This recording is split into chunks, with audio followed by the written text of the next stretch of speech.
2027 December కల్లా Polavaram project పూర్తి చేస్తాం. ఆంధ్రప్రదేశ్ నివాస్ న్యూస్. 2026 డిసెంబర్ కల్లా నిర్వాసితులందరికీ పునరావాసం కల్పిస్తాం. పూర్తి పరిహారం ఇస్తాం. ఆ తర్వాతే ప్రాజెక్టు నీళ్లు వదులుతాం. ఎక్కడా ఒక్క వ్యక్తి కూడా మిస్ కాకుండా అందరికీ పరిహారం ఇవ్వాలి. సీఎం చంద్రబాబు. ఆ రోజు మొదటి దశలో భాగంగా 49 పునరావాస కేంద్రాలు 2025కు పూర్తవుతాయి. ఇంకో పక్క ఆ రోజు కట్టినటువంటి ఇండ్లు కూడా మధ్యలో ఆపేస్తే దానికి కూడా రేట్లు పెరిగిపోయి అదనంగా భారం పడే పరిస్థితికి వచ్చింది.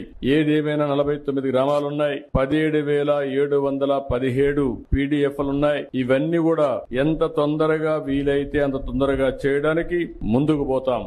ఇప్పుడే మిత్రులు ఒక విషయం చెప్పారు, కొంతమంది పేర్లు కూడా డిలీట్ అయినాయి, బయట పోతే అవన్నీ కూడా ఇవ్వడం లేదని చెప్పి అడ్మినిస్ట్రేషన్ కి చాలా స్పష్టంగా ఆదేశాలు ఇస్తున్నా. జెన్యూన్ గా ఉండే ప్రతి ఒక్క పైసా కూడా మీకు పే చేస్తాం, ఎక్కడ దానికి అనుమానం అవసరం లేదు. కానీ అదే సమయంలో కొంతమంది మోసం చేసే వ్యక్తులు కూడా ఉంటారు. అలాంటి వాళ్ళ పట్ల అప్రమత్తంగా ఉండండి. ఇది గవర్నమెంట్ ఆఫ్ ఇండియా ఇచ్చే ప్రాజెక్టు. డాక్యుమెంటరీ ఎవిడెన్స్ కరెక్ట్ గా లేకపోతే మనం గాని ఎక్కడన్నా అన్ని బాగా జరిగి ఒక చిన్న విషయంలో ఎక్కడన్నా తప్పు జరిగినా అది టెక్నికల్ గా కావచ్చు, లేకుంటే ఏ విధంగా తప్పు జరిగినా మళ్ళా మనందరికి చెడ్డ పేరు వస్తుంది, ప్రాజెక్ట్ కి ప్రమాదం వస్తుంది. ఈ విషయం మీరు గుర్తుపెట్టుకోవాల్సిన అవసరం ఉంది. 5 సంవత్సరాలు ప్రాజెక్టు డబ్బులు ఖర్చు పెట్టలేదు, వచ్చిన డబ్బులు డైవర్ట్ చేశారు. దానివల్ల మీరు చూస్తే ఈ రోజు పునరావాస కార్యక్రమాలన్నీ మళ్లీ కొత్తగా టెండర్లు పిలిచాం. ఈ రోజు సిమెంట్ రేటు పెరిగింది, ఖర్చులు పెరిగాయి, ఎప్పటికప్పుడు ఇన్ఫ్లేషన్ ఉంటుంది. మళ్లీ అదనంగా 500 కోట్ల రూపాయలు ఖర్చు అయింది. అంటే ప్రాజెక్టు వల్ల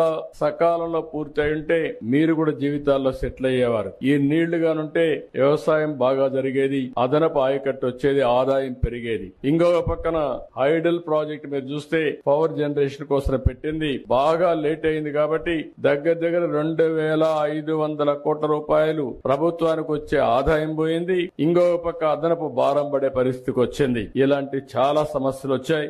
ఏదేమైనా ఒకటే హామీ ఇస్తున్నా, 2027కి పునరావాసం పూర్తి చేయాలని ఒక సంకల్పంతో ముందుకు పోతున్నాం. కానీ వీలైతే ప్రాజెక్టు నీళ్లు వదిలిపెట్టే ముందే మీ అందరికీ పునరావాసం ఇచ్చి తర్వాత ప్రాజెక్టు నీళ్లు వదిలిపెడతామని చెప్పి కూడా నేను మీకు తెలియజేస్తున్నా. అందుకనే ఒక టార్గెట్ పెట్టుకుని 2027 డిసెంబర్ కి ప్రాజెక్టు పూర్తి అయ్యుంటే 2026 డిసెంబర్ కి మీ అందరికీ పునరావాసం కల్పించే కార్యక్రమానికి శ్రీకారం చుట్టమని ఆఫీసర్లందరినీ కోరుతున్నా. వాళ్ళకి కావాల్సిన స్టాఫ్ ఇస్తాం, మనుషులు ఇస్తాం. కలెక్టర్స్ ఇక్కడే ఉన్నారు, సెక్రటరీ గారు ఇక్కడే ఉన్నారు. వారికి ఒకటే ఆదేశాలు ఇస్తున్నా, ఎక్కడ కూడా ఒక్క వ్యక్తి కూడా మిస్ కావడానికి వీలు లేదు. రెండోది, ఎక్కడా ఒక్క రూపాయి కూడా దుర్వినియోగం కావడానికి వీలు లేదు. ఎవరైనా సరే పైరవికారులు గాని దళారులు గాని ఎలాంటి వ్యక్తులు కూడా ఇక్కడ ప్రమేయం లేకుండా చేసే బాధ్యత మీది.